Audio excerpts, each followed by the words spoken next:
Kilo 404 Boxing and More. Shout out to the LDBC. I'll make a quick video in response to a comment that was that I responded to on a video, someone else's video, where basically the guy that dropped the comment was saying that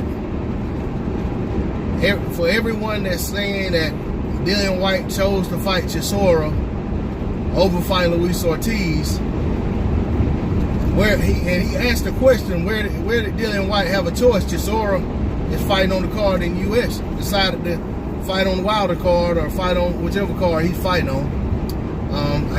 For some reason I thought Chisora was going to fight on the Charlo's card, but I may be mistaken. Maybe he's back on the Wilder card. But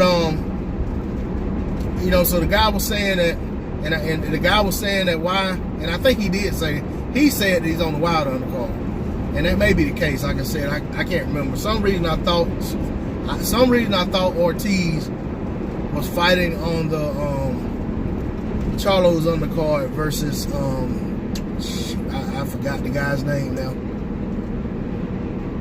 But anyway, I thought that's what was going on. But I think Travis Coffin is the guy's name. I think Ortiz is fighting Travis Coffin on Charlo's undercard, but he may be fighting him on the Wilder undercard. But anyway, that said, this is what the guy said. He said, so how is it, you know, basically that he's basically saying that Whyte didn't have a choice because Ortiz got back on the Wilder undercard. So Whyte's just doing, you know, basically didn't have any options, so he went ahead and fought Chisora. And you know that I just want to say no, that's very incorrect. Ortiz waited around trying to get them guys to send him a contract. They wouldn't do it. They never really negotiated with him. According to the Cali Enigma, shout out to the Cali Enigma, he's you know, talks to Luis Ortiz's team, and he said that those guys were saying that they hadn't even seen a contract for a fight with Dillian Whyte. That they not even been offered that fight. That, you know, so, and I believe, you know, I believe it. I don't think Cali Enigma's just gonna put that out there. I think there's validity to what he said. So if that's the case, Ortiz didn't have a choice if he wants to fight before the year's out, other than to go ahead and get back on that Wilder card or get on the Charlo's card, because basically Dillian Whyte wasted his time. Dillian Whyte has no interest in fighting Luis Ortiz. Dillian Whyte wants to use Luis Ortiz's name to make himself sound good and appeal to the U.S. fans, and I reckon a few UK fans as well that already don't like him. Which I know most of the UK fans, you know, he's one of the favorites over there. But I don't think he has any interest in fighting Luis Ortiz. I think this was just him clout chasing, so to speak. You know, so I mean, for the guy to come out and say that, drop that comment saying that Dillian Whyte didn't have any options and he had to fight Chisora because Dillian Whyte jumped back on the Wilder undercard, that's not true. You know, it was, if anything, it was Ortiz who didn't have any choice other than to go ahead and, if he wants to get a fight, to go ahead and do something, because he wasn't getting that Dillian Whyte fight. And I think he took the man's word at face value and wanted to actually make that fight happen, and he didn't realize that, you know, Dillian Whyte was playing games. You know, so I just wanted to say that. And I know there's a lot of other people out there probably making those same excuses for Dillian Whyte. Man, Dillian Whyte is who he is. He's a guy who gets very excited about fighting certain people. When it comes to other people, he gets quiet. They remember Dan Rayfield dropped a while back that Dillian Whyte was gonna fight Luis Ortiz. We were all excited, giving him credit, and then all of a sudden that goes away, and Dillian Whyte signs to fight Joseph Parker in like 24 hours. They make the fight in like 24 hours. And then come out talking about how easy it was to make the fight, this, that. No, they made the fight because you wanted to fight the guy. I mean, you wanted to fight Joseph Parker because you saw something in Joseph Parker you thought you could exploit. And it almost backfired. You almost got knocked out by Joseph Parker, you know, in the 12th round. So, and that's the thing, man. I've always said about boxers, I always said when a boxer wants to make a fight, and he has a management team, promoter, so forth and so on, if he wants to make that fight, he finds a way to make that fight. Even if that means giving up some of his purse or whatever. You know, these guys, if they really want to fight the guys they say they want to fight, you know, and I put it like this, I need to rephrase that. If both fighters want to fight, they can make the fight happen. But if you got one who really doesn't want to fight, then you don't get the fights. You know, so, I mean, and I think that holds true across all divisions. You know, I think we're not getting that Errol Spence and Terrence Crawford fight right now because between the two of them, they don't want to fight right now. And I'm not going to say it's one or the other. Before anything, more so than anything, I would lean to think that both of them, neither of them, want to fight right now. So, you know, with that said, I just wanted to clear that up. From my vantage point, and I know I'm not alone in this, Dillian Whyte had options. He just chose the option that he wanted all along, which was the Chisora fight. Dillian Whyte wants no parts of Luis Ortiz.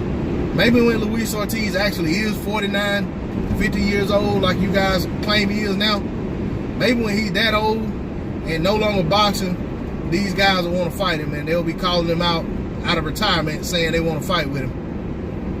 You know, and who knows, he might come out of retirement and beat dust one of them up and go right back into retirement. But the reality is shameful how these guys avoid Luis Ortiz. I mean, it is plain outright shameful. And Dillian Whyte is the biggest ducker of Ortiz of them all. Because he's ducked this man several times and then had the nerve to come out and say that Ortiz was the one ducking him. And reiterated it in that interview.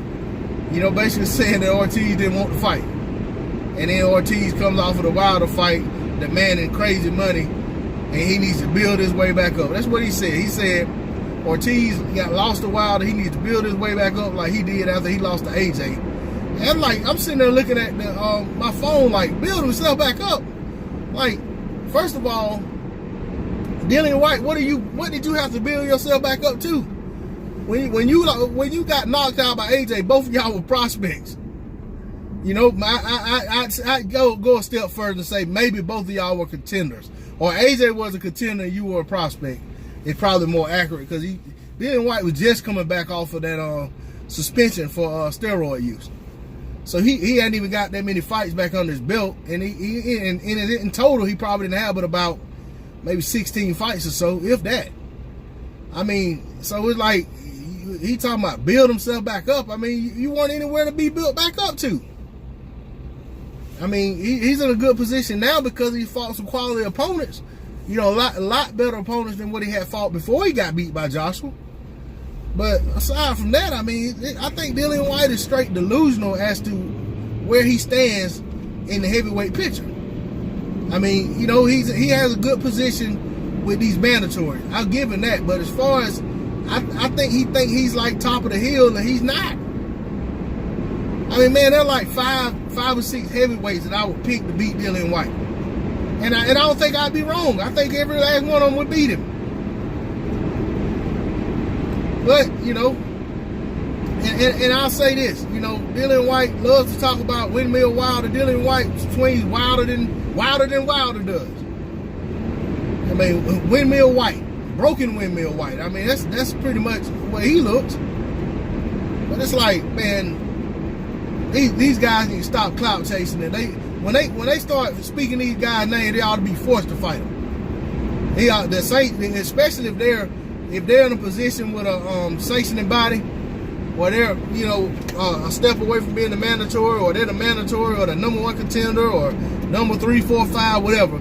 If they speak these guys' names, the sanctioning body ought to say, fight that man or lose your position because you shouldn't have called his name. I mean, seriously, I may lose a ton of money, but if I was head of a sanctioning body, I promise you that would be the way I would conduct myself. I would run my sanctioning body just like my sanctioning organization, just like that. One of my guys, he ranks number 3 in the rankings, and he opens his mouth about some guy that's number 8, and then won't fight him. And I'll tell, okay, well, you going to number 8, I'm going to move him up to number 3 since you act like you want to fight him and then you didn't do it. I mean, it's just ridiculous the way these guys conduct themselves. It's shameful. It's unbecoming of a contender. It's unbecoming of a true boxer, fighter, a sportsman, whatever you want to call it, man. These guys just conduct themselves like straight fools, and then they wonder why they're not respected by true boxing fans. But anyway, I'm gonna get off there because I'll be talking for another 20 minutes. Shout out to the LDBC. Once again, if you haven't subscribed to my channel, hit that subscribe button, hit that like button, drop a comment in the comment section. I'm out. Peace.